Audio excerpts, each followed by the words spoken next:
Hello, welcome to my channel. Today on my list is Neil Gordon Kamrath, and he went missing from Ravensdale, Washington, December 1st, 1991. 38 years old, 5'7", 140 pounds. I might do another one on him, going through some John Does, but not this one because I have something else I wanted to do. He had brown hair, light brown mustache, blue eyes, scar on his right leg, and they don't put any information there other than that. There's a really nice photo of him.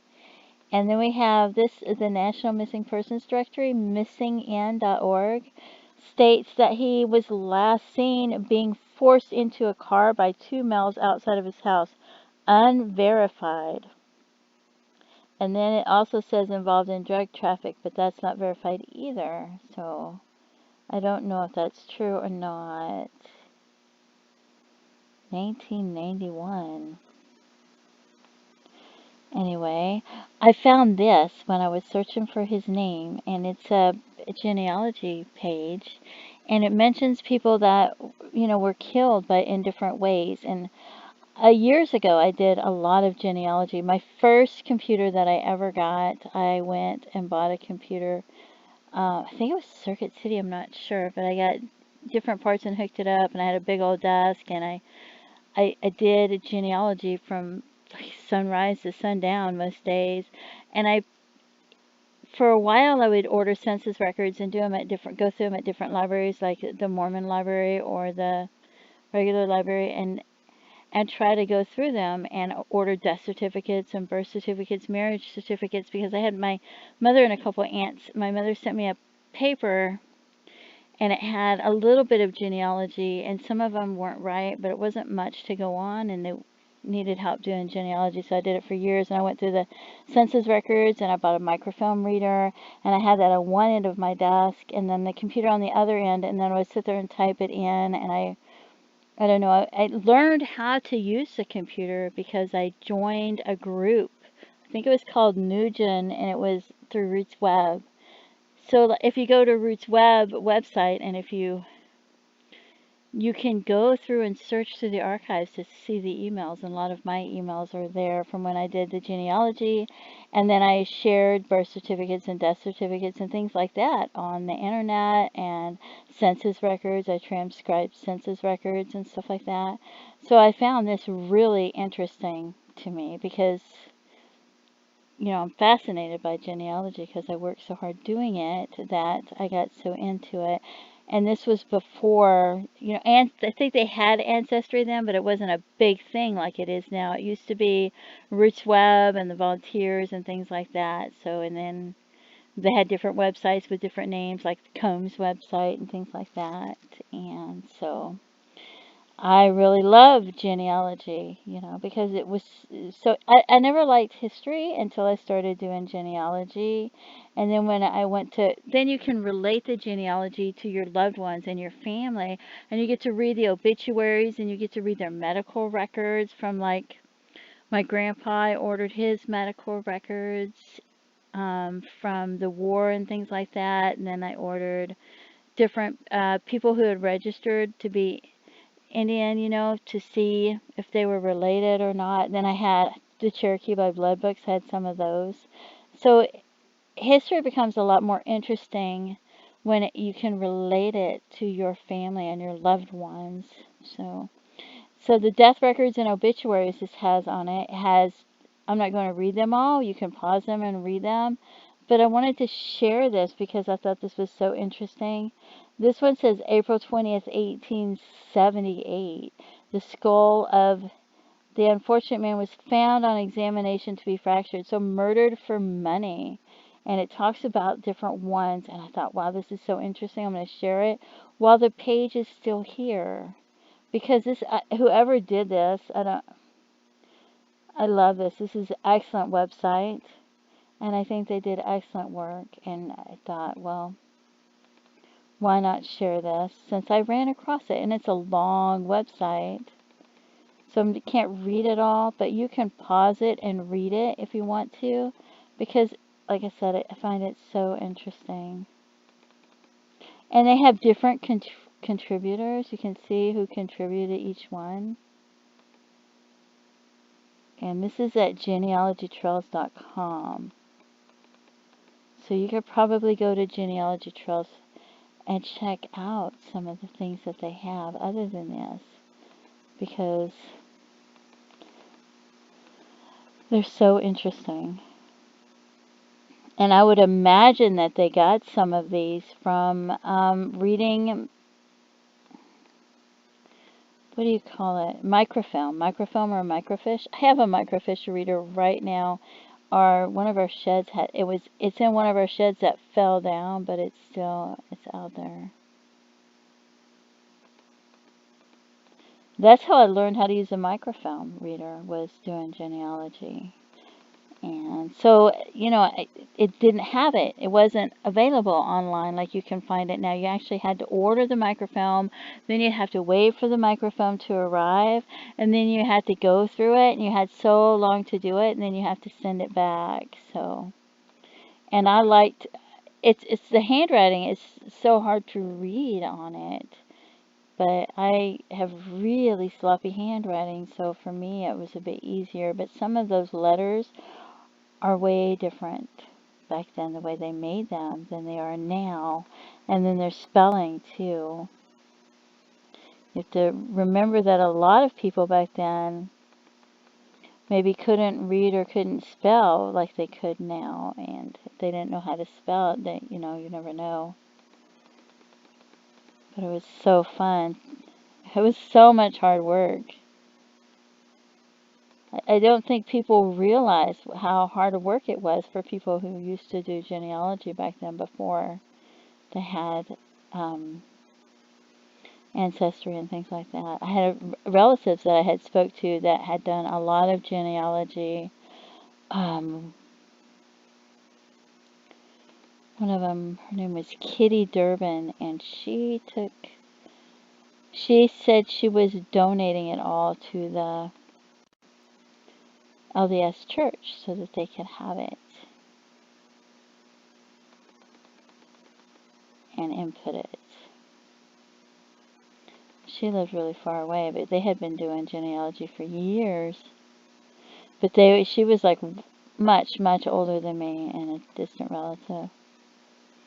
But I was doing genealogy, and I was going through all these census records, trying to connect all these census records, and then I had like a cousin, like a third cousin or something like that, and he got online, and he joined one of the groups that I was in, and he was trying to do genealogy, and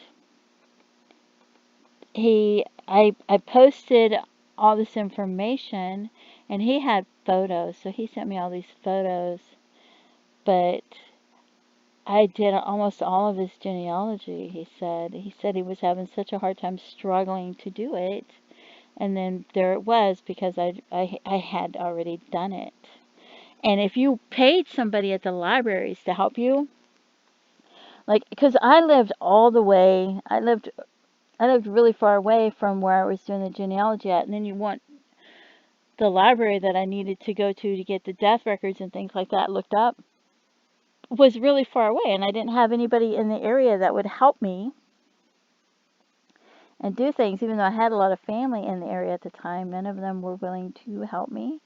So I would have to pay somebody $20 an hour to look up death records and things like that. And if they did census records or anything like that, lookups, the first time I had lookups done, it was $20 an hour. So then I realized, well, if I did it myself, it would be cheaper and easier, and then I would know, because they might live in the same district.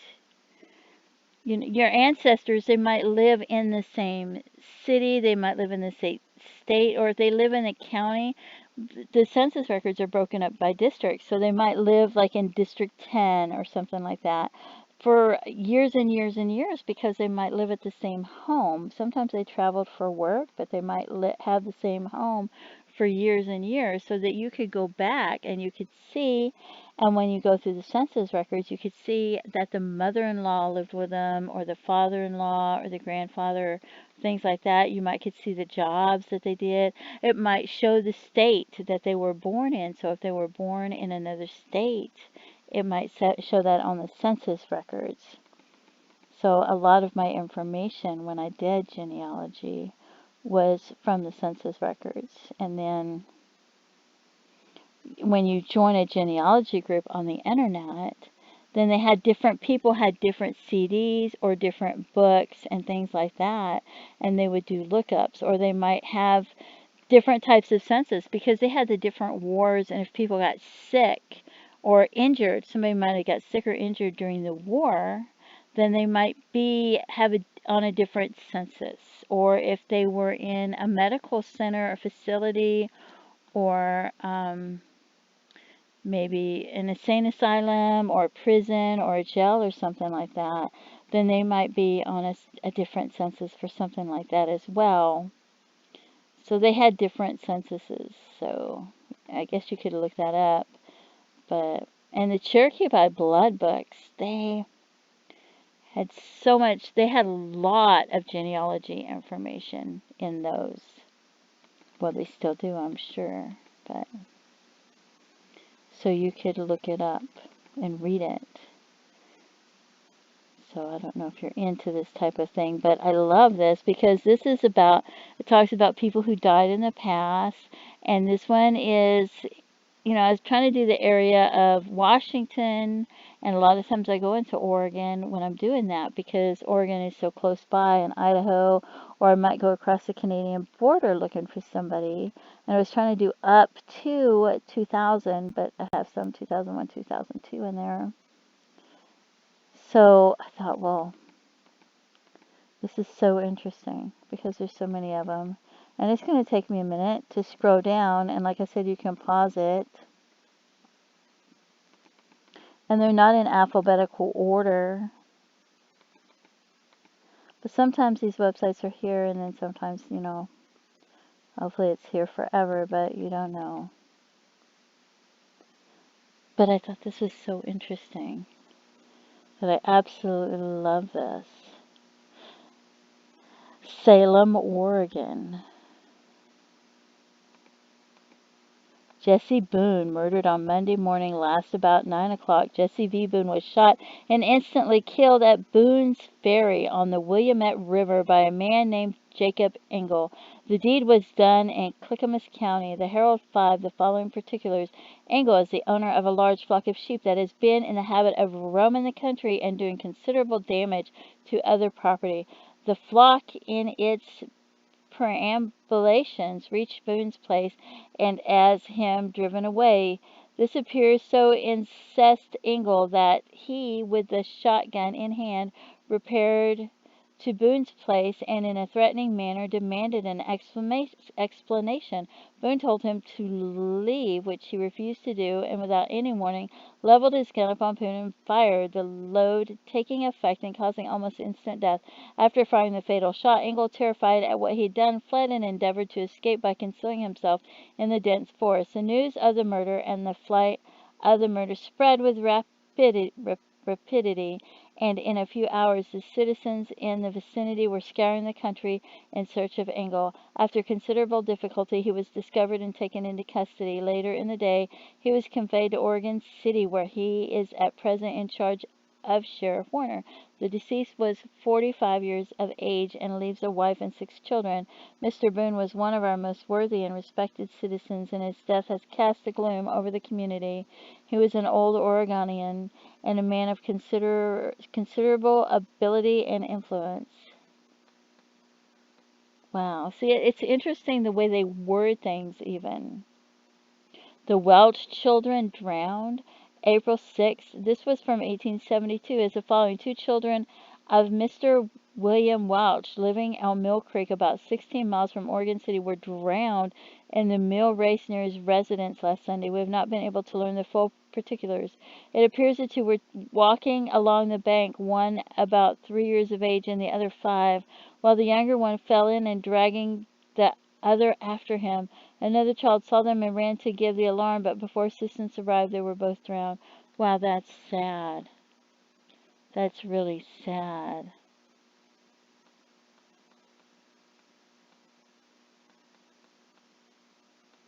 And if you're from Oregon or you live in Oregon and you have family that lived in Oregon, then maybe you might see a relative or an ancestor on here. So it's really interesting, I think. There's two James Smiths, one 1974 and one 2009.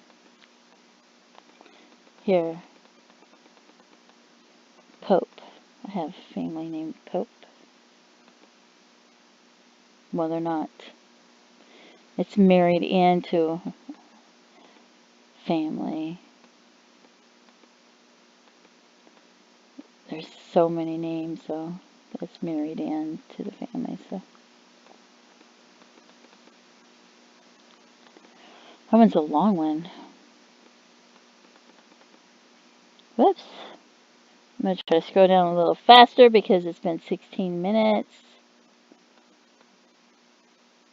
Unknown Combs. The Herald says that a man named Combs, lately from Montana, committed suicide. Wow.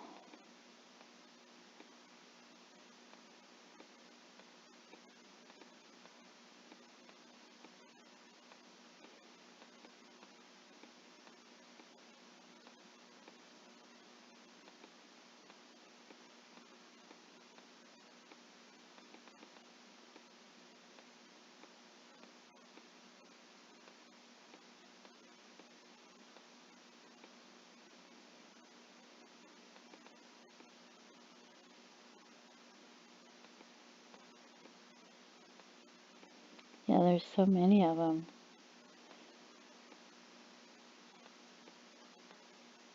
That's an interesting name. Sudden death. Chief of the Indians, living on the opposite bank of the river, walked past our office and went opposite Mr. McKinley's residence, fell suddenly to the ground and almost immediately expired. Upon inquiry, we learned that he had had a quarrel with a white man just previously, and it is presumed that the excitement incident thereto, or an unlucky blow received therein, was the occasion of death. Oh, wow.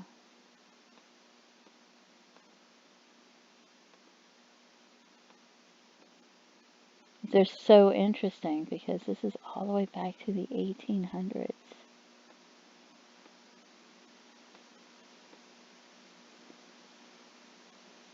I love the way they word things back then.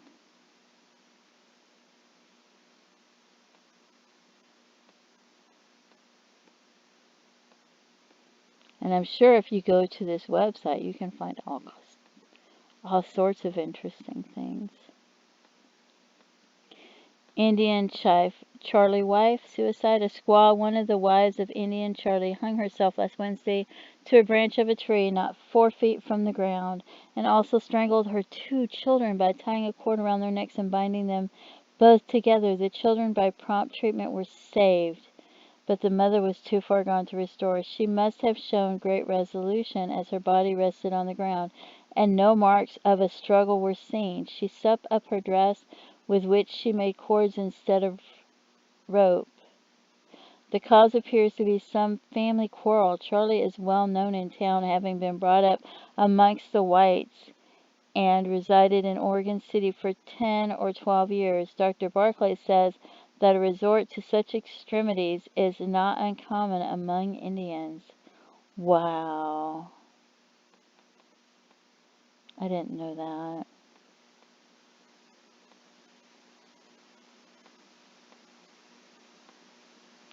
That's crazy.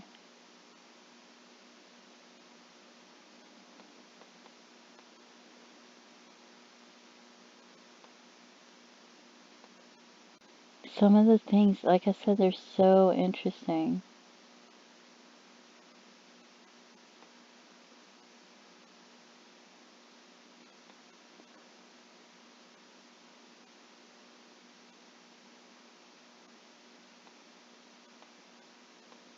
Huh.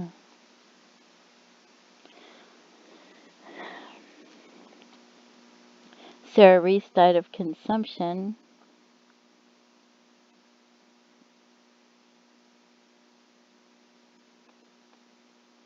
It's interesting. When the time of her dissolution drew nigh, she realized that death would soon sever her from her companion and children, but with true Christian resignation she gave them up to God and waited for the solemn change which would relieve her from pain and death to enjoy the rest which remains for the people of God.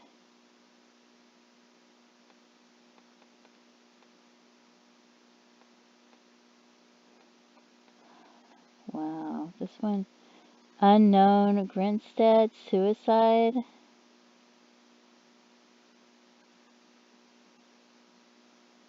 Wow. Like I said, you can pause these and read these if you want to. There's just too many of them.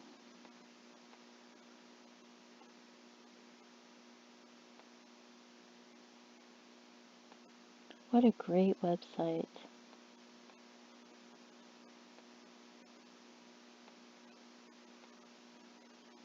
Temperance Foster. Isn't that such a beautiful name? Some of them, they don't say how they died. They just give their age or something like that. So, there's one died of pneumonia.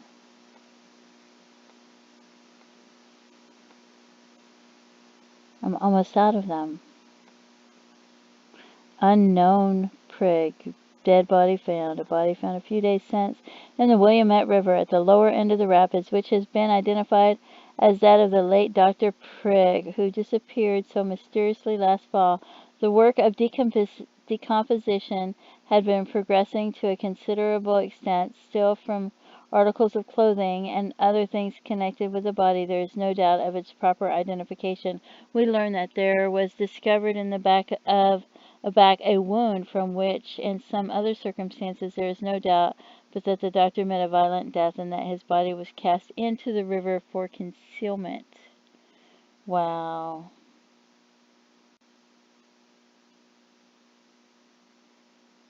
This one has question marks in it. Jordan Sawyer, question marks, like they are having trouble reading it.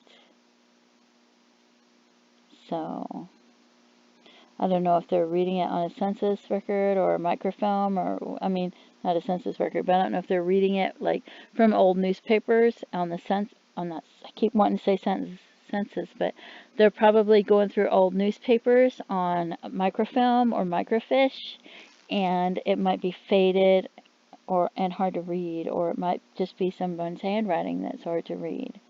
Because a lot of you got to be able to use microfilm and microfiche to read the old newspapers, and that's really interesting. And you find obituaries on there, and they're wonderful. But I guess I don't know if people even do that anymore now, but I bet they do. Because you find the most interesting things. I worry about people who don't know how to read cursive handwriting, because how are they going to be able to go through information? Some of the information was done back then in cursive handwriting. A lot of it, so it'd be hard to read it. Like wills and things like that. I think a lot of it was in cursive, so. Anyway, that's the end of that website, which I thought was really interesting, and I love the way they did it. And it's called Genealogy Trails History Group. Then this is death records and obituaries. So you can go check it out. And you could shorten this and back it up and just type in genealogytrails.com and go through and see what all they have. And this is the gentleman we were looking at that started out this video. And I just ran across that looking for his name, even though his name's not in it. For some reason it brought it up. But this is the man that we want to know. If you know what happened to this man, please contact authorities and let them know. Even if you're not sure, if it's just hearsay, you don't know if it's important, let them know anyway. Even if somebody was drinking and talking and you heard it through the grapevine, or you told investigators years ago, and maybe they have new investigators. Maybe you think maybe they lost the paperwork, you know. Maybe you heard it from your grandmother and she's passed away, or your grandfather, and you don't know if they ever told anybody. Please contact authorities and let them know. Feel free to leave comments. So, anyway, thank you so much for tuning in. Have a great day. Bye bye.